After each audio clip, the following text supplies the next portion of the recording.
So we thought we'd call it Margent because he was also, Shakespeare this is, a big fan of hemp. He was around at the time when there were hemp farmers everywhere. And do you ever see Midsummer Night's Dream? Did you guys ever see Midsummer Night's Dream? Well, Midsummer Night's Dream, he wrote about these mechanicals, the Bottom the Weaver and a few of these other characters that we met, and they were all farmers or lived on the farms or lived on the fields. And he went to in Midsummer Night's Dream, the character of Puck was a sort of a fairy character, and he says at the beginning, he says, what hempen homespuns have we swaggering here? And he's talking to the mechanicals, he's talking to Bottom the Weaver, and he's saying, you know, you're wearing the hemp and you're living in around the hemp and everything. So it was very much around it, and so we thought, you know, Shakespeare's connected to all this, so that's why we went for Margent. Long-winded story. Long-winded way. Yeah.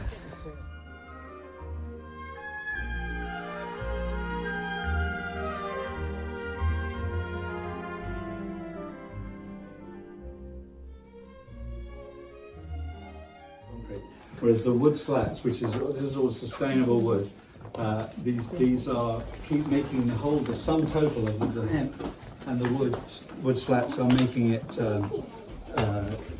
good enough to load bearing. So yeah, this is, as I think I mentioned, this is about 8 acres of the crop. And this is all the mashed up innards of the plant. It also has, it's not as clean as a lot of, like this is a hempcrete like the studio, which is very even and very regular, and is the one you buy from the store. This one, we worked with a processor in Leicestershire, and he was only interested in giving us the bass fibre, the outside, and he ran the machinery for that. And he said, but if you want to use the shiver, he said, I'm just throwing it out as waste. And we said, no, we want it for the whole inside the house. He said, well, go and get the bags and we'll start the machine in 2 hours. You collect it yourself.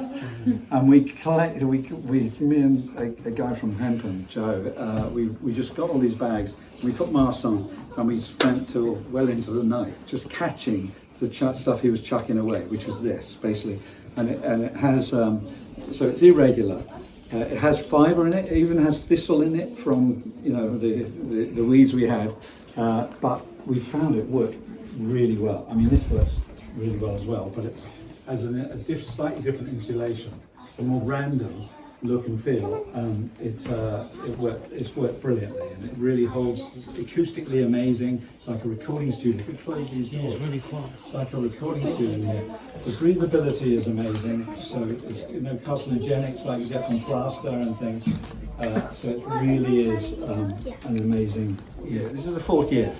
So, and we've had some pretty tough winters. Yeah. And but this will last for ages. I mean, you could. What there is the plaster on the other side of this that you saw before we came in, which is a plaster, is a hemp plaster done by Adaptivate, which is a kind of young company in the UK. And you could plaster straight over this. You don't have to leave this exposed like that. You get as much good insulation. But we just went for the look of the raw, the raw nice look of things. But you can see that plaster. We've done it in one of the bedrooms, and you can even, if you want to have a quick look upstairs, there's a bedroom up there as well. When she made it as well, Paloma, she said, I don't want to do, she understood the project and everything and supported it immensely. But she said, I don't want to do a Hansel and Gretel hemp only house, it's a hemp everywhere. So she said, we got to do the floors, it's transition, you can do it, in 5 years time we'll find the right places to get that. And people are doing now timber floorboards out of hemp in the States on a big scale. There's a massive new factory opened up, which has got all the compression floorboards. So things like that we would have reused if they were there at the time, but as we didn't. And some things like that. This ceiling isn't hemp. That's a wood, regenerated wood, spaghetti wood. I can't remember the name of it. It's got a name to it. They use it in offices and things. But she wanted that, whereas in the bedroom there you'll see there's hemp on the ceiling. If you want to go and have a look at the bedroom, you'll see that turmeric and madder, the red, which is a wild plant, with these and things. So we're experimenting with different colours and the idea of also painting some of the outside things are like with clay paint. could work as well, especially for interiors really now, until we get the right oils and covers and things. And so what we've pressed is the seeds for the oil. And you've got something to say about the oil? In the bars? This is Peggy. Started when Peggy was playing netball. So I was playing netball one day after school, and when I was coming here after netball, and I bruised my knee, and it was all bruised and purple around my knee, and we put this on my knee overnight, and in the morning most of the bruise was gone and it wasn't hurting as much anymore. Wow. So that's the salve, that's the magic of hemp, isn't it? Yeah? And what about when you eat it? What about when you eat it with the oil that you eat? I was going to say this one. I'm going to say it for you. Okay. So I'm going to say it for her. So her mum we always like having chicken soup from Aya's mum, and once she used the hemp oil in it, and we weren't sure if we were going to like it, but it actually made it a lot better. That's good to know.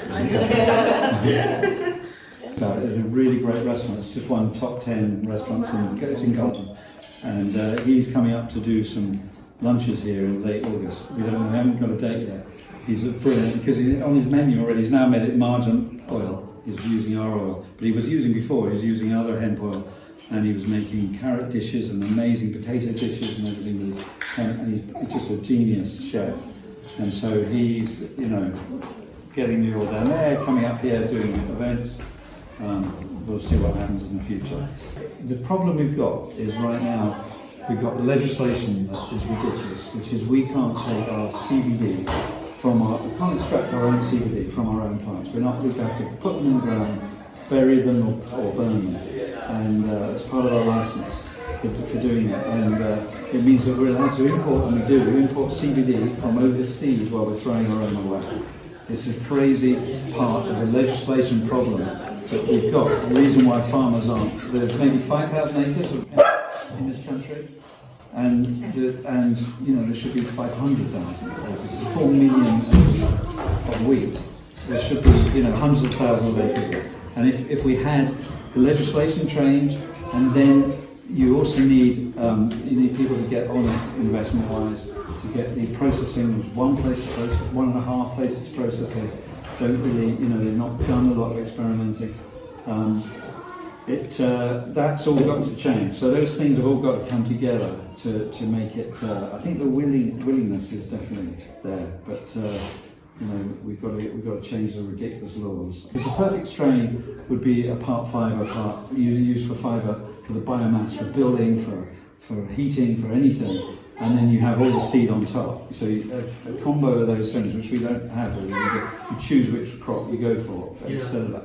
But one day, that could easily happen if they lifted the restriction. That would happen straight away. So, we'll see. I don't know. It's one of those that needs work. But the strain itself for this was Fedora Futura. They're great. They really can grow. They're like kind of way up there. And every acre can give you 3 to 7 tons of biomass, which you can't say about just about any other plant besides bamboo. What about seed yield? Seed yield, we've got amazingly. They say seed yield is about 750 per acre, so under a ton. We got 1.1 tons per acre year before last. With that old Massey Ferguson thing we bought, getting great seed. Yeah, well. We got a tremendous response to this and quite a lot of press that we didn't go looking for, but just people wanted to report on it. And then we've had at least 1,000 architects have emailed us about mainly the questions we can't answer. What's the durability of this? How long is it going to last? What's the certification of it, fire certification of it, which has changed recently in the last few weeks anyway. And it's become something that it needs a big investment. It needs to propel it onto the next step. And those people that are doing the hemp span, they're after big money. And if they do, then everything else should fall into place. And people will start growing again. But if we can get the law changed at the same time with CBD, that'd be amazing. But the strain is 0.02% THC. It's nothing. I mean, it's that's why I'm surprised that they ask you to bin the flowers and whatever else. yeah. Because there's no THC there anyway. Yeah, but they don't understand CBD, and they think, you know, until some big, chemical place says what it is and what it does and what it doesn't do, they're frightened of it. But is that all the providers of the seeds, or is that just that one particular one from Finland? No, it's all of them. It's all of every all our hemp grown, whatever we use, strain we use, we have to bin the flowers and the leaves, and we can import the CBD, and we do import CBD. That must be heartbreaking though when you do that. It's ridiculous. I mean, actually, we had Sky News here saying, no, that can't be true. So come and look, we're going to burn it now. University got involved, not so much in the architecture and things, although it was the architecture department, but we're working on right now with them a wind turbine like that made a hemp out of this material. And so the students are all doing it. It's about a year course, and they're doing the project. We've got the mould, and we want to try and prove it at this sort of domestic level, and then try and think about, you know, those massive wind turbines which will run hourglass fibre. They don't, you know, nothing you can do with it afterwards. I mean, it's a bad make. You're making it incredible heat, which is pulling out tons of stuff in the atmosphere, whereas this is done at low temperature, and also you've got carbon. You're locking in carbon. That's a big advantage from glass fibre and all the other fibres.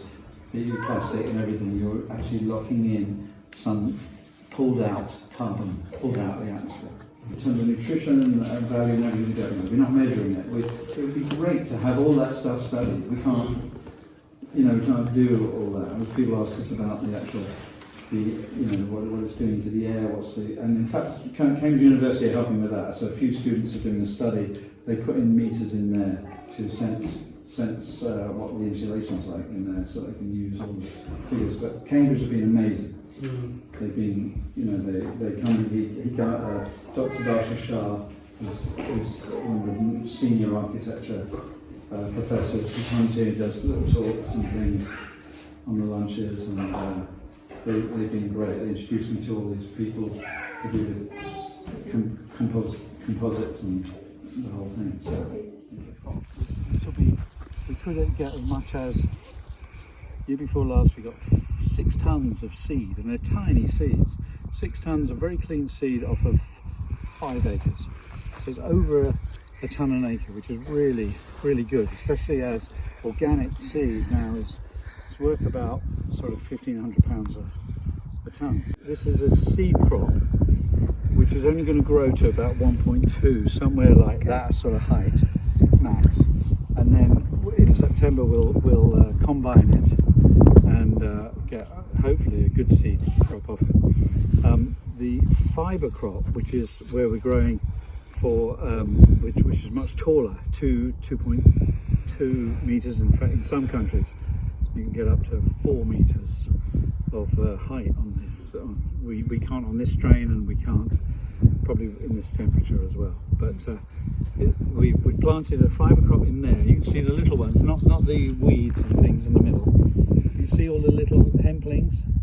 Those are all a fibre crop. It was planted much later. That was only planted about 2.5 weeks ago, whereas this went in about 6 weeks ago, and then waited for a spell where there was no rain for like 5 weeks. Actually, we thought we might lose it, but we didn't. There's a couple of different things we've been approached to do. One is a shop in Cambridge to use materials for shelving and things like that, compression moulding that we've been doing for the houses and the outside and everything. And they want it grown here, so we're growing speculatively. Really, we don't have a buyer for that sort of thing. Whereas this, we can sell most of these seeds and then just take whatever oil we need, a culinary oil, or for a chef who is mad about it in London, who's got a big restaurant, and people that we supply to.